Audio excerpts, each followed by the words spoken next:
चलो ठीक है। तो मतलब हम सब खुश हैं कि नहीं है? नहीं ठीक है, देखो ये बहुत इंपॉर्टेंट टॉपिक है और यूपीएससी में प्रीलिम्स और मेंस दोनों में क्वेश्चन आता है इससे। वर्ल्ड हैप्पीनेस रिपोर्ट, अभी हाल ही में वर्ल्ड हैप्पीनेस रिपोर्ट जारी की गई है, वर्ल्ड हैप्पीनेस रिपोर्ट 2026। इसके अनुसार फिनलैंड लगातार 9वें वर्ष पहली पोजीशन पे है। पता नहीं क्या खाते हैं इस देश के लोग, ये हमें पता होना चाहिए। फिनलैंड लगातार 9वें वर्ष विश्व का सबसे खुशहाल देश बना हुआ है। इसके बाद आइसलैंड और डेनमार्क का स्थान आता है। और नीचे से अगर देखें तो सबसे नीचे कौन है? अफगानिस्तान, उसके ऊपर सियरा लियोन और उसके ऊपर मलावी। सियरा लियोन नाम बेकार में रखा गया है, इसका नाम सनी लियोन होना चाहिए। ठीक है, वो बहुत खुश है। ठीक है, ओके। तो देखो, विश्व के 10 सबसे खुशहाल देश देखना है हमें, कई बार इस एग्जाम में क्वेश्चन आ जाते हैं, 1 2 3 4 5। तो 10 सबसे खुशहाल देश: Finland, Iceland, Denmark, Costa Rica, Sweden, Norway, Netherland, Israel, Luxembourg और स्विट्जरलैंड। ये कभी भी आपको याद रखना पड़ सकता है।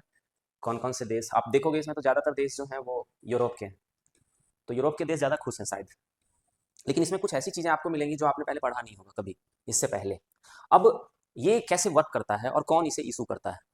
तो the world happiness report is primarily produced and published by the United nation. एक दो तीन कुछ ऐसे ऑर्गेनाइजेशन हैं जो आपस में मिलकर ये रिपोर्ट पब्लिश करते हैं, जैसे United nation sustainable development solution network, एक तो ये है SDSN, United nation sustainable development solution network. एक ऑर्गेनाइजेशन है गैलप, गैलप के बारे में हम लास्ट में देखेंगे, ये बहुत इंपॉर्टेंट है गैलप क्या काम करता है। And the Oxford well being research centre. ये 3 ऑर्गेनाइजेशन हैं जो मिलकर ये डाटा पब्लिश करते हैं, ये रिपोर्ट पब्लिश करते हैं। 1 2 और 3, ये तीनों मिलकर United nation sustainable development solution network, Gallup and the Oxford well being research centre.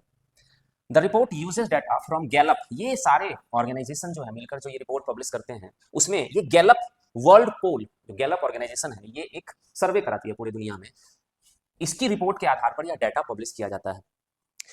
Gallup world पोल से प्राप्त जो डाटा है उसमें 3 साल के औसत के आधार पर यह रिपोर्ट पब्लिश की जाती है।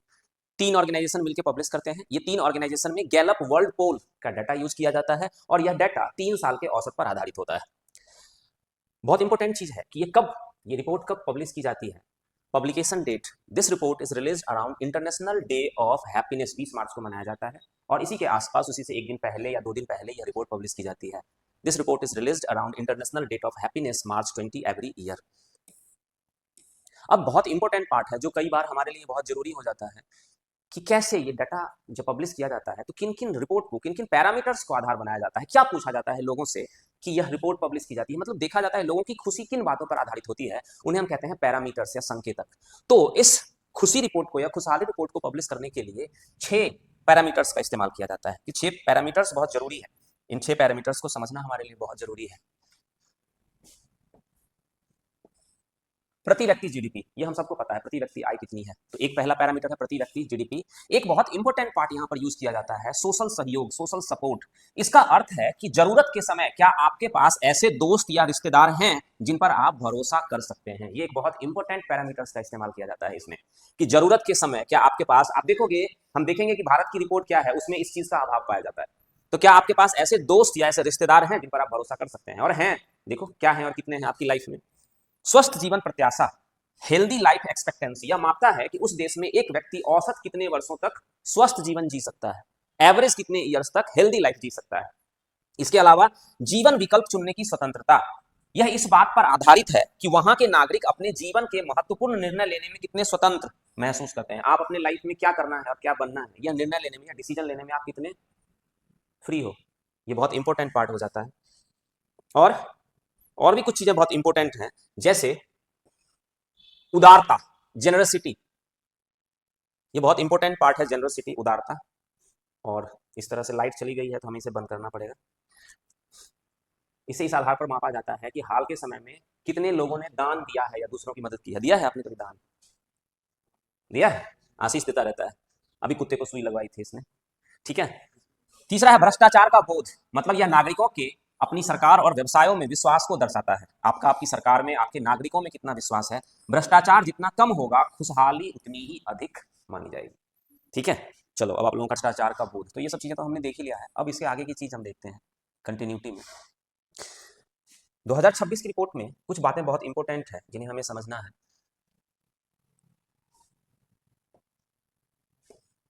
2026 की रिपोर्ट में संयुक्त राज्य अमेरिका, कनाडा और ऑस्ट्रेलिया और न्यूजीलैंड जैसे देशों में 25 वर्ष से कम आयु के लोगों के बीच जीवन संतुष्टि में गिरावट देखने को मिला है। और उसके पीछे रीजन क्या है, मतलब कुछ देशों के बारे में बताया गया है जहां 25 वर्ष के लोग, कम से कम के जो लोग हैं वो सेटिस्फाइड नहीं है। सेटिस्फाइड क्यों नहीं है, तो कहा गया है कि जिसमें सोशल मीडिया के उपयोग को एक प्रमुख कारक के रूप में पहचाना गया है। ये सोशल मीडिया ने एक इंपॉर्टेंट रोल प्ले किया है इनकी लाइफ में, जिससे इनकी संतुष्टि का लेवल कम होता जा रहा है। और सबसे एक इंपॉर्टेंट बात है कि इन टॉप 10 के देशों में एक भी इंग्लिश बोलने वाले कंट्रीज के देश के लोग नहीं हैं। जैसे कोई भी ऐसी कंट्री नहीं है। जैसे संयुक्त राज्य अमेरिका 23वें स्थान पर है। इस तरह के क्वेश्चन एग्जाम में आ जाते हैं। संयुक्त राज्य अमेरिका 23वें पोजीशन पे है, कनाडा 25वें पोजीशन पे है और ब्रिटेन 29th पोजीशन पे है। तो यहाँ पर सोशल मीडिया एक महत्वपूर्ण फैक्टर के रूप में माना गया है, जिससे लोगों के बीच संतुष्टि का लेवल कम हो रहा है। और जैसे हमने देखा संयुक्त राज्य अमेरिका की क्या पोजीशन है, 23वां, कनाडा की 25वां और ब्रिटेन का 29th पोजीशन। अब बात हो रही है भारत के रैंकिंग की। भारत के रैंकिंग की बात अगर होगी यहाँ पर, तो जैसा हमें इस रिपोर्ट से पता चलता है, बार बार 147 देशों को शामिल किया गया है इसमें, जिसमें भारत की रैंकिंग 116वीं है। और भारत के लोग ये सोच के खुश हो रहे हैं कि हमारी पिछले साल जो रैंकिंग थी वो 118वीं रैंकिंग थी, जिससे थोड़ा सुधार हुआ है। तो ये माना गया है कि हमारी रैंकिंग में थोड़ा सा सुधार हुआ है। अब एक चीज बहुत इंपॉर्टेंट है कि हमें ये समझना है कि हम ये समझ रहे हैं कि भारत की रैंकिंग में थोड़ा सा सुधार हुआ है, लेकिन ओवरऑल हम देखें तो भारत की रैंकिंग बहुत ही बेकार है ना। इतनी बेकार रैंकिंग है भारत की। तो ये जानना बहुत जरूरी है कि भारत, वो जो 6 पैरामीटर्स हैं उनमें से कौन से पैरामीटर्स भारत के लिए अच्छी पोजीशन में हैं और कौन से पैरामीटर्स भारत के लिए बुरी पोजीशन में हैं, ये जानना बहुत जरूरी है। इससे प्रीलिम्स और मेंस में कहीं पर भी क्वेश्चन आ सकता है। तो भारत के लिए जो पॉजिटिव फैक्टर है वो है जीवन के विकल्प चुनने की स्वतंत्रता। कि आज भारत के जो लोग हैं वो फ्री हैं, इंडिपेंडेंट है कि मुझे क्या करना है तो मुझे डांस करना है, मुझे क्या करना है तो मुझे वीडियो बनाना है, मुझे क्या करना है तो मुझे पढ़ना है। पढ़ना तो किसी को है नहीं, बहुत कम लोगों को पढ़ना है ना। तो ये, लेकिन हम आज फ्री हैं कि हमारे ऊपर धीरे धीरे प्रेशर कम होता जा रहा है किसी दूसरे पार्ट का कि हमें लाइफ में आगे क्या करना है। दूसरा, ये बहुत पॉजिटिव फैक्टर यहां बनकर आया है कि भारत के लोगों में अब करप्शन के लिए कम होती जा रही है। मतलब कि भारत के लोग ये सोच रहे हैं कि भारत में करप्शन कम होता जा रहा है। ये एक पॉजिटिव फैक्टर है कि भ्रष्टाचार की व्यापकता के मामले में भारत 64वें स्थान पर है, जो उसकी समग्र रैंकिंग से काफी बेहतर है।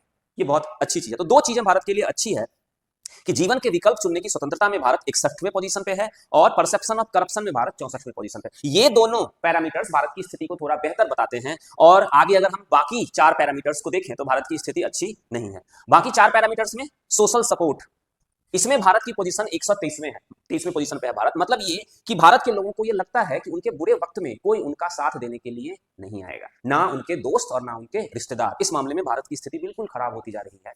अब ये कई कारणों से हो सकता है, इस पे आपको डिसाइड करना है कि ये किस कारण से हो रहा है। Next, healthy life expectancy. तो इसमें भी भारत की स्थिति अच्छी नहीं है। हाँ, हमें एक बात यहां पर पता चलती है कि भारत में लाइफ एक्सपेक्टेंसी 58.2 वर्ष है। मतलब एक औसत व्यक्ति भारत में 58.2 वर्ष जीता है, जो वर्ल्ड लेवल पे बहुत कम है। ये भारत की रैंकिंग को नीचे करता है।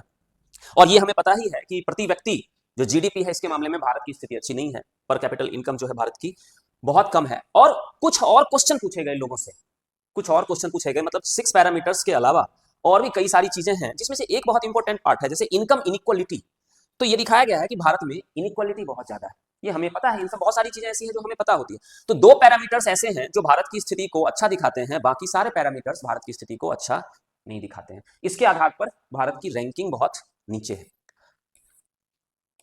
अब कुछ और चीजें ऐसी हैं जो आपको जानकर बहुत आश्चर्य होगा। इस वर्ष की रिपोर्ट का विशेष ध्यान सोशल मीडिया और युवाओं पर इसके प्रभाव पर भी था, जिसे भारत सहित कई देशों में मानसिक स्वास्थ्य को प्रभावित करने वाला एक कारक माना गया है। हमें पता ही है इस बात का, सोशल मीडिया कितना पॉपुलर होता जा रहा है, जिससे हमारा मेंटल जो हेल्थ है उसका डाउनग्रेड हुआ है, वो बहुत ज्यादा खराब स्थिति में आ गया है। अब देखते हैं भारत के जो पड़ोसी देश हैं उनकी क्या स्थिति है। तो इसमें बहुत मजेदार फैक्ट है। जैसे भारत का पड़ोसी देश है चाइना। चाइना की स्थिति भारत से काफी अच्छी है। उसकी स्थिति कितनी है? 65वें पोजीशन पे है वो दुनिया में। दूसरा, नेपाल की स्थिति बहुत अच्छी है। नेपाल 99th पोजीशन पे है, भारत से काफी बढ़िया पोजीशन में है। आश्चर्य हुआ, बहुत ही सुखद आश्चर्य हुआ यह देखकर कि पाकिस्तान की पोजीशन भी भारत से अच्छी है। पाकिस्तान भी 104वें पोजीशन पे है। मेरे दिमाग में एक क्वेश्चन आया था जो मैंने जानने की कोशिश करी कि नेपाल में और पाकिस्तान में ऐसा क्या है जिससे भारत की पोजीशन, जिससे उन्हें उसकी भारत की पोजीशन अच्छी है। तो आपको भी ये जरूर जानना चाहिए कि नेपाल और पाकिस्तान में वैसी कौन सी चीजें हैं जो हमारे यहाँ नहीं है, जबकि कई मामलों में वो हमसे बहुत पीछे है, हमसे बहुत। हाँ, देखते हैं अभी क्या है ना। पाकिस्तान की 104वीं पोजीशन है, श्रीलंका की भी 99th पोजीशन है। श्रीलंका और नेपाल की दोनों की एक साथ एक समान दिखाया गया है। बांग्लादेश की पोजीशन 122वां। या थोड़ा सा इसमें डाटा में कमी है, 122वें और 127वें पोजीशन पे बताया गया है। म्यांमार 129वें पोजीशन पर, अफगानिस्तान 147वें पोजीशन पर है। कई बार इस तरह के क्वेश्चन आ जाते हैं कि इस देश की रैंकिंग भारत से अच्छी है और इस देश की रैंकिंग भारत से खराब है, ये स्टेटमेंट के रूप में क्वेश्चन आ जाते हैं। तो चीन, नेपाल, पाकिस्तान और श्रीलंका की रैंकिंग भारत से अच्छी है और बांग्लादेश, म्यांमार और अफगानिस्तान की रैंकिंग भारत से खराब है। वहीं पर भूटान और मालदीव के बारे में पूरा डाटा हमारे पास नहीं है कि उसकी क्या रैंकिंग है, उसके पास उन देशों में डाटा की कमी पाई गई।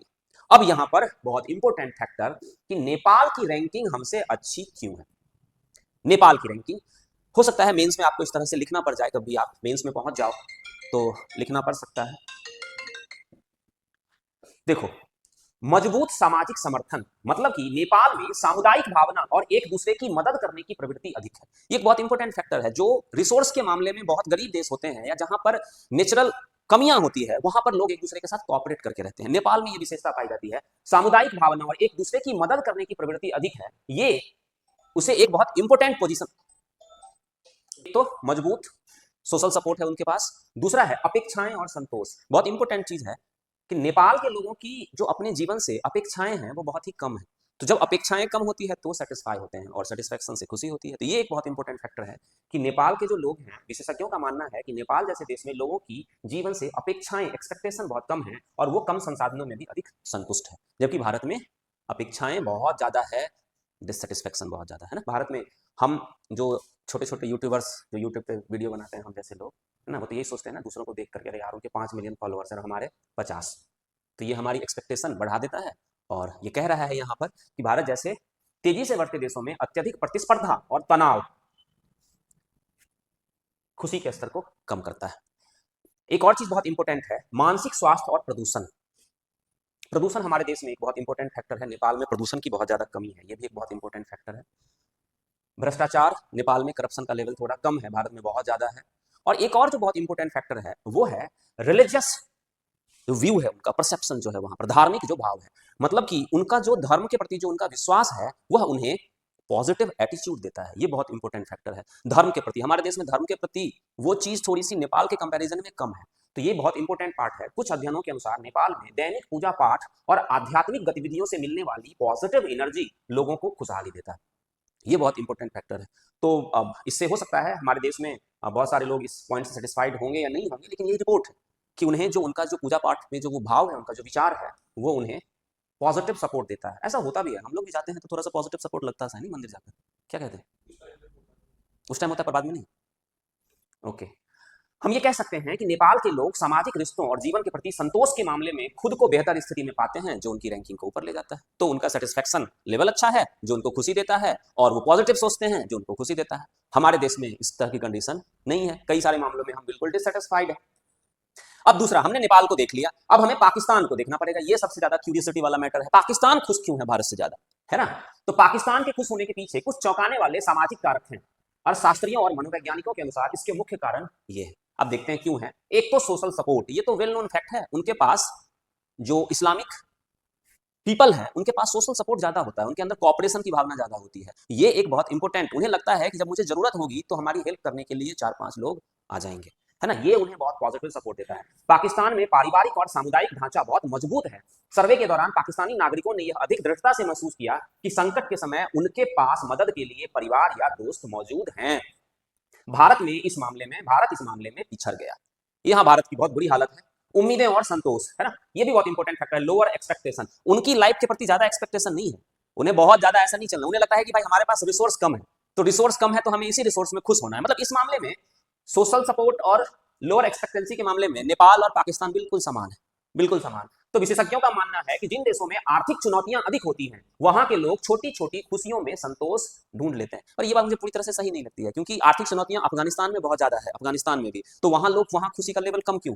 तो कई सारी और भी चीजें होती है। भारत में तेजी से बढ़ती प्रतिस्पर्धा और ऊंची आकांक्षाएं काम के कारण मानसिक तनाव और तुलना की भावना अधिक है। मानसिक तनाव और तुलना, जो हम दूसरों से तुलना करते हैं अपनी, जो खुशी का स्तर कम करती है। उसके पास कार है, मेरे पास नहीं है, उसके पास बाइक है, मेरे पास नहीं है, उसके पास साइकिल है, मेरे पास नहीं है, उसके पास गर्लफ्रेंड है, मेरे पास नहीं है। आज मानसिक स्वास्थ्य और तनाव, भारत में शहरीकरण और भागदौड़ भरी जिंदगी के कारण चिंता और तनाव का स्तर पड़ोसी देशों की तुलना में अधिक। तो ये कुछ फैक्टर्स ऐसे हैं जो पाकिस्तान की स्थिति हमसे बेहतर बनाते हैं। Social support, lower expectation from life and मानसिक स्वास्थ्य, मेंटल हेल्थ और तनाव। क्या कहते हैं तनाव को? स्ट्रेस। भारत में स्ट्रेस ज्यादा है, ये खुद आप फील कर सकते हो। हम सबकी लाइफ में स्ट्रेस है। आपकी लाइफ में कितनी स्ट्रेस है आप खुद फील कर सकते हो। एक स्ट्रेस स्टूडेंट्स के मन में, एक स्ट्रेस सबसे बड़ा स्ट्रेस नौकरी को लेकर, उससे भी बड़ा स्ट्रेस सरकारी नौकरी को लेकर, उससे भी बड़ा स्ट्रेस गर्लफ्रेंड नहीं, उससे भी बड़ा स्ट्रेस शादी टाइम से होगी या नहीं होगी, उससे बड़ा स्ट्रेस गर्लफ्रेंड ने धोखा दे दिया, उससे भी बड़ा स्ट्रेस कि अगर शादी हुई तो बीवी सुंदर मिलेगी या नहीं मिलेगी। अबे भाई हम स्ट्रेस ही स्ट्रेस में, और ये सब काम खत्म हो गया तो परिवार वालों की स्ट्रेस, परिवार वालों ने बहुत सारी उम्मीदें पाल रखी है, इस तरह के स्ट्रेस में भारत जी रहा है। तो ऑब्वियस है कि हमारा खुशी का लेवल कम हो जाएगा। यह रैंकिंग पूरी तरह से गैलप वर्ल्ड पोल, ध्यान रखना है, गैलप वर्ल्ड पोल के सर्वे पर आधारित है। इसमें लोगों से पूछा जाता है कि वे अपनी जिंदगी से कितने खुश हैं। पाकिस्तान के लोगों ने अपनी व्यक्तिगत संतुष्टि को भारतीय नागरिकों की तुलना में बेहतर रेटिंग दी है। तो ये बहुत अच्छी चीज है पाकिस्तान के अंदर और नेपाल के अंदर, जो हमारे देश में नहीं। यह ध्यान रखना जरूरी है, यह रैंकिंग जीडीपी या देश की ताकत पर नहीं बल्कि लोगों की व्यक्तिगत खुशी के एहसास पर आधारित होती है। अब ये लास्ट पार्ट है जो बस समझ लेते हैं, उसके बाद ये खत्म हो जाएगा। गैलप क्या है, ये हो सकता है क्वेश्चन आ जाए कभी एग्जाम में, गैलप क्या है। तो गैलप अमेरिका की एक प्रमुख रिसर्च, एनालिटिक्स और मैनेजमेंट कंसल्टिंग कंपनी है। इसकी स्थापना 1935 ईस्वी में जॉर्ज गैलप द्वारा की गई और यह आज दुनिया भर में अपने जनमत सर्वेक्षणों के लिए प्रसिद्ध है। जनमत सर्वेक्षण करता है, दुनिया में लोगों को क्वेश्चन पूछता है, लोगों के बारे में जानने की, समझने की कोशिश करता है। वर्ल्ड हैप्पीनेस रिपोर्ट के लिए आवश्यक डेटा गैलप ही इकट्ठा करता है। यह अपने वर्ल्ड गैलप पोल के जरिए 160 से अधिक देशों में लोगों से उनकी जीवन संतुष्टि पर सवाल पूछता है ना। तो ये थोड़ा सा इंफॉर्मेशन गैलप के बारे में है हमारे लिए इंपॉर्टेंट। बस तो मतलब